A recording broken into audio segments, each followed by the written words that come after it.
Hello दोस्तों, knowledge hub में आपका स्वागत है। और आज का नॉलेज है उत्तर कोरिया।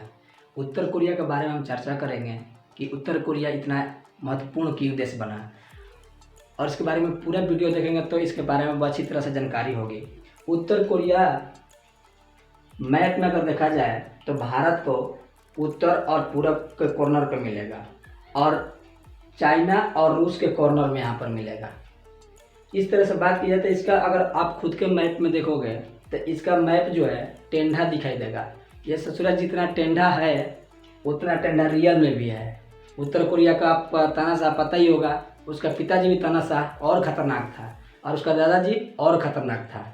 इनका नाम भी बताएंगे हम आगे चलकर, और इसके इतिहास के बारे में चर्चा करेंगे कि ये इसका इतिहास क्यों रहा, इसका नाम उत्तर कोरिया क्यों पड़ा, जापान कब अटैक किया और कब अटैक से हट गया, किसके अधीन हट गया। उत्तर कोरिया अपने मैप में देखोगे तो एक प्रायद्वीपीय देश कहलाता है। प्रायद्वीपीय देश उसका बोला जाता है जो देश तीन तरह से पानी से घिरा हो, समुद्र के पानी से, और एक तरफ स्थल से अपना सीमा बनाए, उसको हम कहते हैं प्रायद्वीपीय देश। आप अपने मैप में देखोगे तो ये तीन तरफ से समुद्र से घिरा हुआ है और एक तरफ चाइना से घिरा हुआ है। उस देश को हम कहते हैं प्रायद्वीपीय देश, जो पूरी तरह से तीन तरफ पानी से घिरा हो और एक तरफ स्थल से घिरा हो। उस देश को प्रायद्वीपीय देश कहते हैं।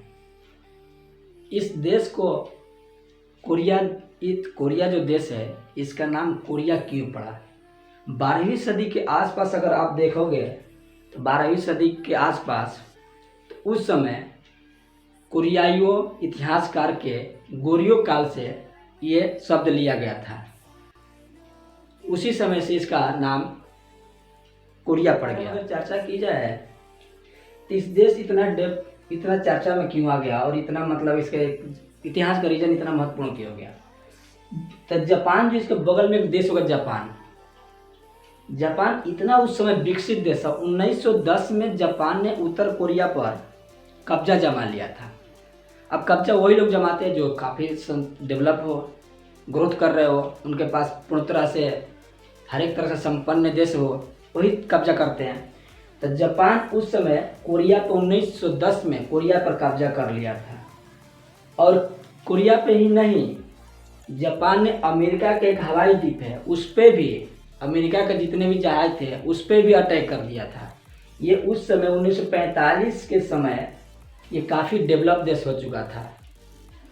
अगर थोड़ी सी और इतिहास में जाएंगे तो सेकेंड विश्व युद्ध आप पढ़े होंगे, सेकेंड वर्ल्ड वॉर, जो 1939 से लेकर 1945 के बीच हुआ था।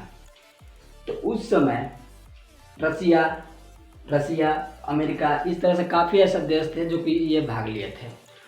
और इसके 1945 के बाद जापान की सैनिक कोरिया पे कब्जा कर लिया था। और इन्होंने विश्व युद्ध खत्म होने के बाद फिर इन दोनों में शीत युद्ध हुआ। शीत युद्ध उसे कहते हैं जो कि ठंडे दिमाग से लड़े और दूसरे को बर्बाद करते हैं। इन दोनों देशों ने ठंडे दिमाग से लड़ा और दूसरे देश बीच में आते थे, वो धीरे धीरे बर्बाद होते गए।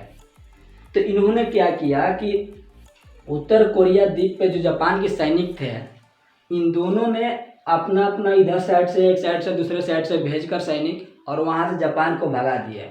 और जापान को भगाने के बाद ये उत्तर कोरिया पर दोनों देशों जो उस समय डेवलप थे, उस समय दोनों देश आए और यहाँ पर रहने लगे। कुछ समय के बाद इनको 38 डिग्री पर एक लाइन बना दिया, उत्तर कोरिया और दक्षिण कोरिया का अधीन बांट दिया। दक्षिण कोरिया अमेरिका के तहत आ गया, अमेरिका का अधीन, और उत्तर कोरिया इसके ऊपर ही रूस है, रूस के अधीन आ गया। ये दो देश बट गए। 1948 तक ये एक देश थे, एक राष्ट्र थे, लेकिन 1948 के कुछ समय, 1948 के बाद ये अलग हो गए पूरी तरह। जो देश अमेरिका के अधीन आया, तो अमेरिका आपको पता है कि एक लोकतांत्रिक देश है, तो दक्षिण कोरिया भी इसके अधीन आया, तो लोकतांत्रिक, पूंजीवादी और इस तरह से काफ़ी विकसित देश है। आज भी दक्षिण कोरिया का इतिहास पढ़ोगे तो काफ़ी डेवलप है। इसके पास परमाणु बम नहीं है, लेकिन बहुत काफ़ी सुखी संपन्न और टेक्नोलॉजी में बहुत आगे देश है। और वही उत्तर कोरिया रूस के अधीन आता है, तो उसके पास में पगलवा है, परमाणु बम रखा है, लेकिन वो सुखी संपन्न नहीं है। उन्होंने उस जो जैसा बाल कटा लिया वैसा ही वहाँ के नागरिक भी बाल कटाएंगे। और वो तानाशाही सरकार चलता है वहाँ पर। और यहाँ पर जो अमेरिका का अधीन आया दक्षिण कोरिया, वहाँ पर लोकतांत्रिक सरकार चलती है।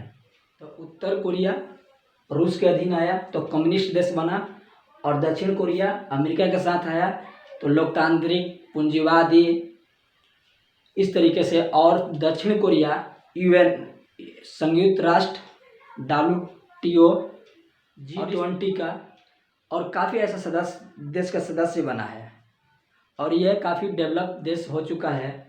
और उत्तर कोरिया वही तानाशाह एक परमाणु बम मारने की कोशिश करता है। कोई देश अगर टोक दे तो ये 3 बम फोड़ देता है। पूछने पर कहता है कि ये टोकने के बाद, बोलने के बाद हम 3 बम मार दिए थे। बताइए, ऐसा अत्याचार होता है? ऐसे देश तो खुद ही बर्बाद हो जाएंगे, ससुरा बर्बाद हो जाएगा कुछ दिन में।